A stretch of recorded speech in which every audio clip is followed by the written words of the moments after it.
Good morning, ladies and gentlemen. Today we have a very special guest with us, Mr David Gonski. David, thank you so much for joining us today. We're really honoured to have you on this program. We have been running the Australia-India conversations for a little while, and it involves a number of senior stakeholders that are operating within the Australia-India space. And so today, particularly having you on board is an absolute honour. So thank you so much for joining us. Pleasure. Nice to be with you. I just wanted to have a general conversation with you about Australia, about Australia's relationship and role in the Indo-Pacific, and then obviously moving on to Australia's relationship with India, and just some areas of discussion that we can have there. So starting off with, Australia has had around 28 years of consecutive economic growth, and it's done very, very well. Do you see this economic growth continuing, and if so, why?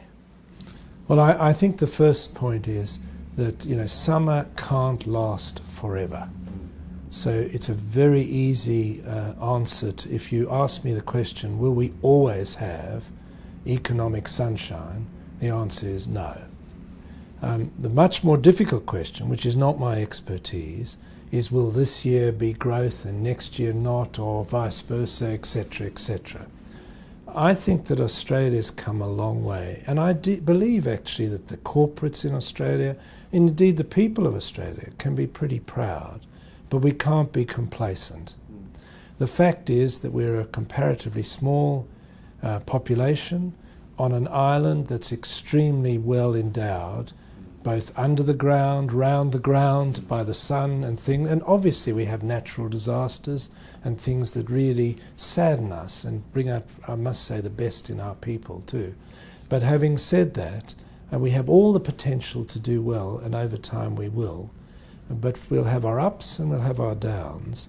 But I think the most important thing is for us to club together, work hard, and above all, to keep our eyes open, broad thinking in the area in which we live. That leads me to the next point, actually, and that is the change globally in geopolitics and geoeconomics. A major shift is happening now towards the area that we are in, which is the Indo-Pacific. What sort of role do you see Australia play in the Indo-Pacific as it stands today and as we go forward? I'm a great believer in the statement you've just made, that there is a movement to this part of the world. Obviously, we are sitting near enormous populations, which is very exciting, and indeed should mean that a great deal of growth in the world, a great deal of learning in the world, and so on will come to this part of the world. In terms of your question of what we play in that, in my opinion, we're a sophisticated but small nation. A nation that has great natural resources and indeed an intelligent population. By definition, if you've got that and if you've got the willingness to be involved, we should do well. So just in regards to that, and sticking to the theme of this geographic domain that we're in at the moment, Australia has, all too often is very positive in trying to look at a strategy for Asia, Asia-Pacific, Indo-Pacific, and play a responsible role in the area. At the same time growing its people-to-people connectivity and its economic activities with these relevant nations. Do you think that Australia has crafted a good Asia strategy, or do we still have some work to do in this area? I'm not sure that I'm the right person to answer that. I'm a person who has always taken what's given to me by the government in terms of strategy. Obviously one tries, as everybody does, to woo people and try and make them think for the benefit of the things you think are right. But within that, I'm a person that looks to what we can do within that strategy. And As a person who's been now Chancellor of a big university for more than 14 years in Australia, I am terribly excited by what we are contributing to the nations near us, and indeed what they can contribute to what we do, and indeed what we can do together. I think it's terribly exciting, and I often say, and people don't, I think, realise that the soft diplomacy benefits of the fact that we have a large number of foreign students going through our universities now, and indeed for the last 20 or so years. In fact, I won't reveal when I went to university personally, but the Colombo plan was operating then, and the profits of that, I mean, I have one friend from going to university who's now a very high up judge in an Asian nation. I mean, it's fantastic that this should happen. Yeah, absolutely. I'd like to shift our conversation slightly to the Australia-India relationship. Australia and India have always, in my view, been naturally suited partners. However, this hasn't really translated into any closer economic ties. We're hovering anywhere between 20 to 30 billion, in trade or goods and services. With the major shifts that are happening in geopolitics and geoeconomics, there seems to be a movement now where Australia and India seem to be coming closer together, not through their own doing, but through the global movement. That is also bringing them together, and there's a number of activities that are happening in maritime security and defence, a little bit in trade and investments. What would one do, particularly as a senior business leader in Australia, to persuade Australian businesses, Australian corporates, of the opportunities that are prevalent in India for Australian businesses, considering all of the things that are happening today? That is a big question. Let me start by, you know very well, and probably even better than me, that the spirit is willing in Canberra to do things with India, and of course it is sad, and we perfectly understand why the Prime Minister had to cancel his trip to India recently, but I know that he put a lot of effort personally into looking into how to put that together and to bring a large number of business people with him. And I think that they were doing a wonderful job, but it's perfectly understandable. We had a setback which was not planned by him, and he had to be here to sort it out. I think that sort of official stamp of approval is terribly important for corporates. I think the involvement of that, some of the work I have to say that you've done and others the Chamber of Commerce are doing, is very important. In my opinion, you expect me to say this as a Chancellor of a university, the ability to have Indian students come to Australia, have a wonderful time here, have relationships and growing bonds with the up-and-coming business people of tomorrow in our universities is a very strong situation. I'm aware, as you would be, that research developments are starting. It's quite interesting. Indian universities are travelling very fast in the right direction, moving up the chain.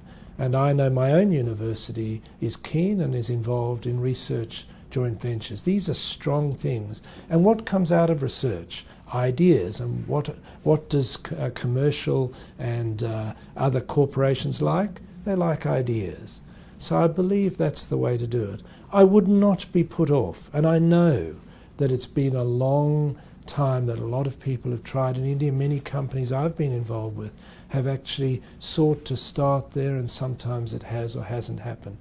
Don't worry about it.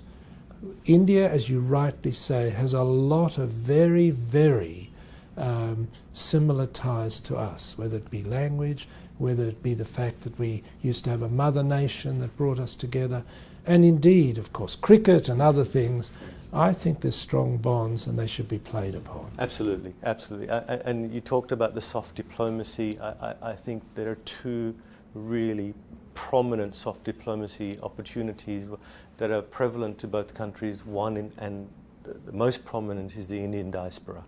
700,000 strong. We call that the living bridge between the two countries.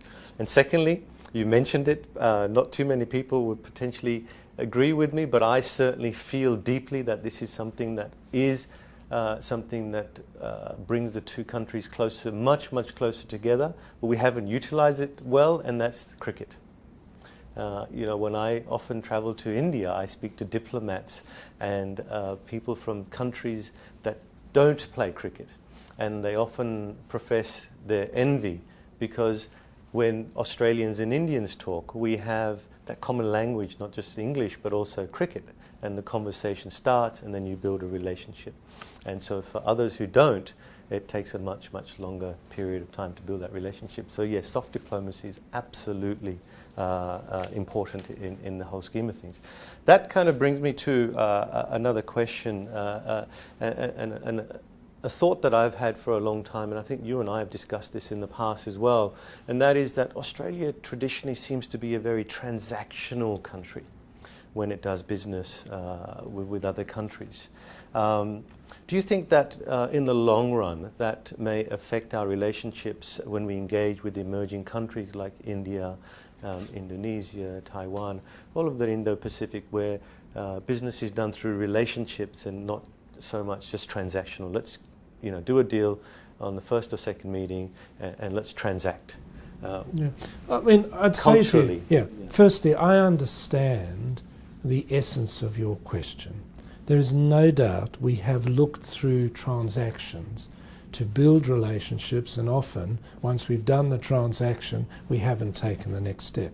But do not underestimate the relationships that exist, whether it be with India or indeed with other countries in the Asian basin here where we are, that Australia has. I'm always amazed when I talk to Australian business people, how many people not only they know in the areas near us, but for various reasons, like whether it be the cricket that you mentioned, or as you say, the diaspora, that link them with the relationships overseas. I think our mistake is not so much that we're just transactional, but that we don't really laud these relationships we've got and try and use them for the benefit of both parties.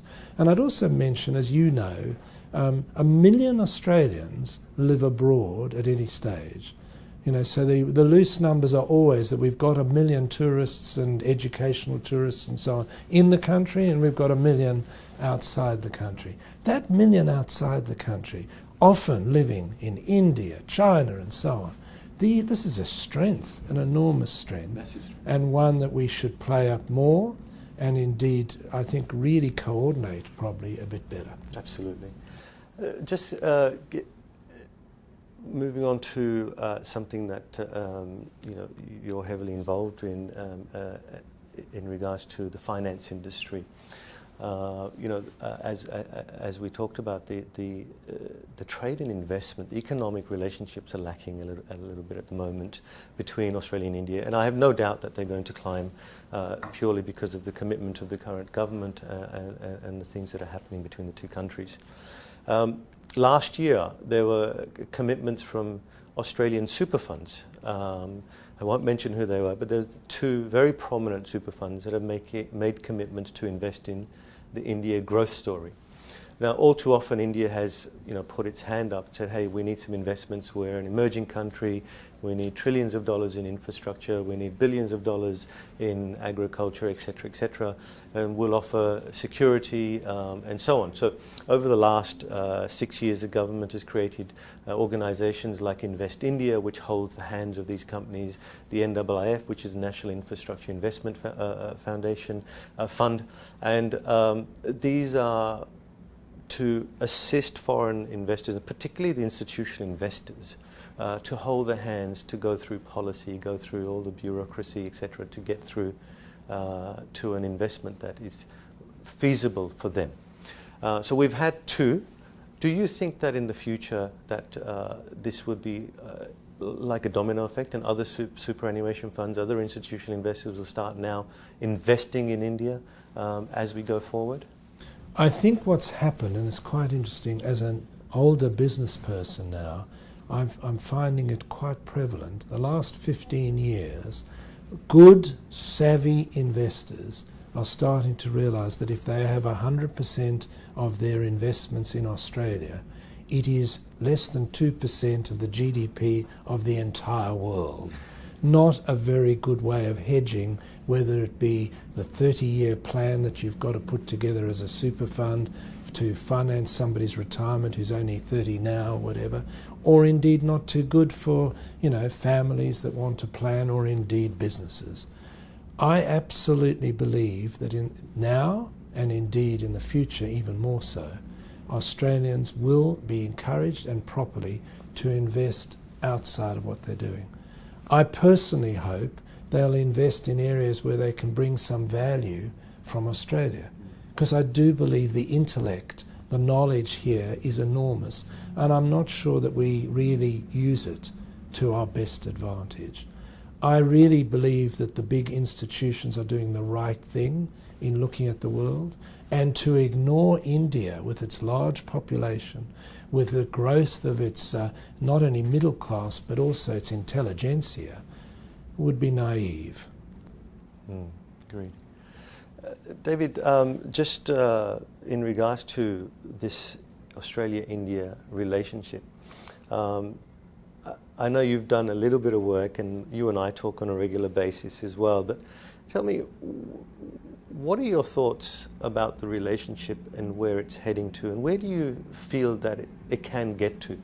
You've been through the growth of the relationship between Australia and China, Australia and other countries, and Australia and India have been friends for forever, but it's only just starting to peek through. As you and I have discussed, it will grow, but personally, over the last couple of years, where do you think it will be heading in the next No, but I mean, it would be very easy, and I don't know that people can prove me wrong, to say the sky's the limit. Yes. I think that rather than saying where can it go to, we should be looking at, what are we doing about it? And I know, as a Chancellor of a university, we are active in trying to get more Indian students, to increase more research arrangements with Indian universities, to have our staff of our universities visit India, and to celebrate, I might say, the not inconsiderable list of alumni that already exists of Indians who've been distinguished at our university. I think that's wonderful, and you can't deny that. I know over the years, because I've been involved in companies, we've had a bit of a start-stop arrangement, and the only thing I would wish is let's give it a go and let's not stop this time. Well, I mean, if I may, over the last 6 years, the changes that have happened in policy in India, the ease of doing business, India, and the ownership restrictions in many industries which have been lifted, and industrial laws. I think that things have really changed, and the government is very pro-business, and there are many opportunities for Australian companies, and this is what we are trying to do collectively to educate Australian businesses. David, finally, it's very rare to have an opportunity to hear from such people like yourselves as such, in such an environment. Today, if you were to advise business people and businesses, what are two or three of the biggest business lessons you've learned as a businessman over the time that you've been conducting business, and what are the most important life lessons that made you who you are today? Well, firstly, can I say I'm very complimented that you want to ask me about life lessons, but let me go to the earlier question first. I think if I look back over the years, the most important thing to do if you want to be a good business person is to realize your strengths and understand your weaknesses. The number of times I've either advised people or indeed been involved in situations where we've seen something that sounds and looks very appealing, but we haven't actually worked out what we're good at and where we might be exploited or what we may not be able to cope with. We don't have enough cash flow or whatever. understand your strengths and your weaknesses. Once one does that, then compare that to the opportunities that are there. And I would really encourage business to look broadly with this understanding of strengths and weaknesses. And that can be balance sheet, that can be expertise and whatever. And I think there's some incredible things that can be done, but the understanding must come first. And sometimes it takes quite a stomach to understand that perhaps you can't fly, but you can, of course, run maybe. So that's what we'll do. On the question of life situations, I mean, I believe very strongly that you must be realistic. But there's an interesting thing that I've learned. There is the optimistic realism and the pessimistic realism. I actually believe in life you must be an optimistic realist. And I hope I've been that. It is so easy to be the pessimistic soul. It is so easy to say, we've sought to trade with India or whatever, it's too hard, let's not do it, these things could happen. But be realistic, work out what one can do, but at the same time, I think one's entitled to be optimistic, and I've got to say, particularly as Australians, because we've got a lot going for them. Absolutely. David, thank you so much for spending some time with us. Really appreciate your time, and we're honoured to have you on our show. It's a pleasure. Thank you so much. Nice to see you.